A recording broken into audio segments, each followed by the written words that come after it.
السلام علیکم ورحمۃ اللہ تعالی وبرکاتہ نحمدہ ونصلی علی رسولہ الکریم اما بعد فاعوذ باللہ من الشیطان الرجیم بسم اللہ الرحمن الرحیم وما ارسلناک الا رحمتا للعالمین صدق اللہ مولانا العظیم۔ درود شریف پڑھی اللہم صلی علی سیدنا و شفیعنا و حبیبنا و کریمنا مولانا محمد بارک وسلم صلاۃ و سلاما علیک یا حبیبی یا رسول اللہ۔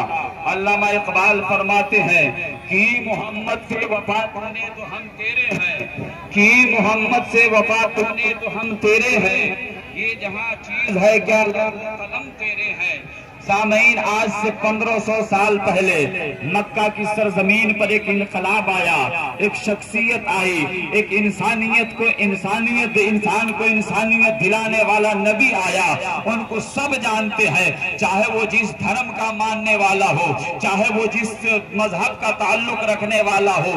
میں کل کی بات بتا رہا ہوں، ہمارے ایک ہندو بھائی کہہ رہے تھے کہ اچھا آپ لوگ کا کل تہوار ہے، اس تہوار کے متعلق ہم لوگ کو معلوم ہے کہ ایک بڑھیا تھی جو نبی محترم پر، ہولی پروفٹ محمد پر کوڑا پھینکا کرتی تھی اور ان کو برا بھلا کہا کرتی تھی، ان کے راہوں میں کانٹے بچھایا کرتی تھی۔ ایک دن کا واقعہ ہے کہ کئی دن ہو گئے محمد کے پاؤں میں کوئی طرح کی تکلیف اور کانٹا کو چبھن محسوس نہ ہوا۔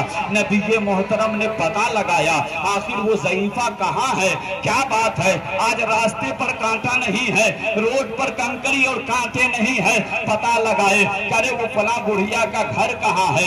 نبی اس کے گھر گئے تو وہ آرام کر رہی تھی۔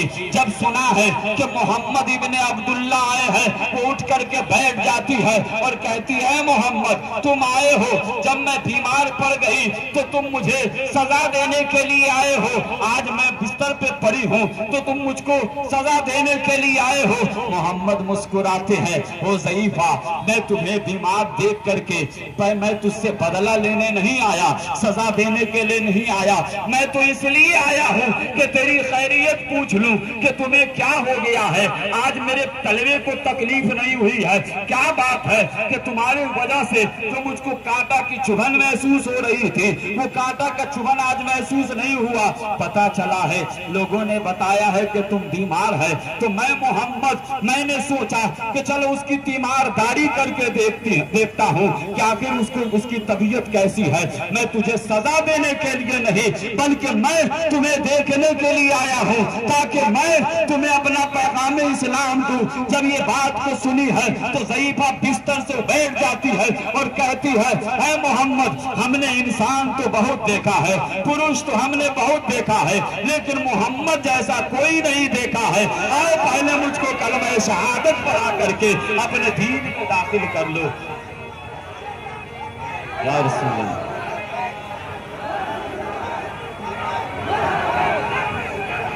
دو منٹ اور سنے۔ یہ دارالعلوم اہل سنت علیمیہ انوار العلوم دامودر پور کی قیادت و صدارت میں یہ وشال جلوس آج محمد الرسول اللہ کا پریم اور پرچار کرنے کے لیے جو آج شہر کے چپے چپے اور گلیوں گلیوں میں گھوم کر کے ہم نبی کونین کا پیغام دے رہے ہیں۔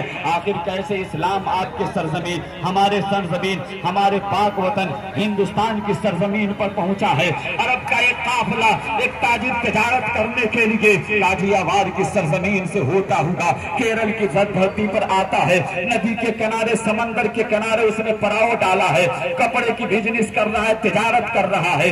ہمارے ملک کے بہت سارے واسی گئے ان سے پاس کپڑا خریدنے کے لیے، انہوں نے کپڑا کا گٹھر کھول کر کے اس کو دکھایا ہے۔ ایک کپڑا دیکھنے میں بڑا دیدہ زیب ہے، بہت قیمتی کپڑا ہے، کہا اس کپڑا کی قیمت کتنی ہے؟ کہا ہے تو یہ بہت مہنگا کپڑا، لیکن میں آپ کو 100 روپے میٹر ہونے کے باوجود میں آپ کو اسے 20 روپے میٹر دوں گا۔ کا بات سمجھ میں نہیں آتی، یہ 100 روپے میٹر کا کپڑا 20 روپے کیوں کر دیا جائے گا؟ اس تاجر نے کہا سنو، ہمارے نبی نے، ہولی پروفٹ نے ہم کو بتایا ہے کہ تمہارے سامان میں اگر کوئی عیب ہو تو بتا دینا۔ دراصل معاملہ یہ ہے کہ اس کپڑا کے تھان میں ایک بالش کپڑا خراب ہے، تو میں اپنے محمد سے جو تعلیم لیا ہوں وہ تعلیم یہی کہتا ہے کہ اگر اگر کسی کے اندر عیب آ جائے، کپڑے کی تجارت میں یا کسی تجارت میں اگر عیب آ جائے تو اس کی قیمت کو کم کر دینی چاہیے اور اس کے عیب کو بتا دینا چاہیے۔ وہ انسان کھڑا ہو گیا، وہ ہمارے اسلام دھرم کا ماننے والا نہیں تھا، وہ کھڑا ہو گیا، کہا تم کس طرح کی تعلیم کہاں سے لائے ہو؟ کہا آمنہ کے لال نے دیا ہے، محمد الرسول اللہ نے دیا ہے۔ کہا سنو، میں نے کپڑا تو بعد میں خریدوں گا، پہلے کہ تم نے میرا دل خرید لیا ہے۔ کپڑا کا تھان لیے آئے، محمد الرسول اللہ کے غلام سے کپڑا خریدا ہے، اپنے گھر میں آیا، اپنی مہیلا اپنی پتنی سے کہا ہے کہ ایسے ایسے ہم نے ایک غلام سے ایک تاجر سے کپڑا خریدا ہے۔ تو ان کی پتنی کہتی ہے اچھا اتنی قیمت کا کپڑا آخر وہ کس یونیورسٹی سے پڑھا ہے کہ جس نے اپنا عیب کو بیان کر کے بزنس اس طرح سے کیا ہے؟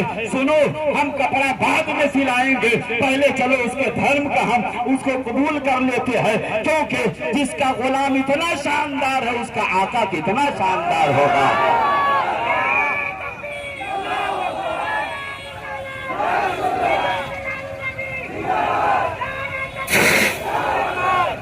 میں مبارکباد دیتا ہوں حسینیہ کمیٹی کو کہ آپ نے اس طرح کا آپ نے اسٹیج بنایا اور ہم سب کی ضیافت کی ہے۔ دارالعلوم اہل سنت علیمیہ انوار العلوم کے اراکین، منتظمین، طلبہ، اساتذہ، میں سب کا تہہ دل سے شکر گزار ہوں۔ وآخر دعوانا السلام علیکم۔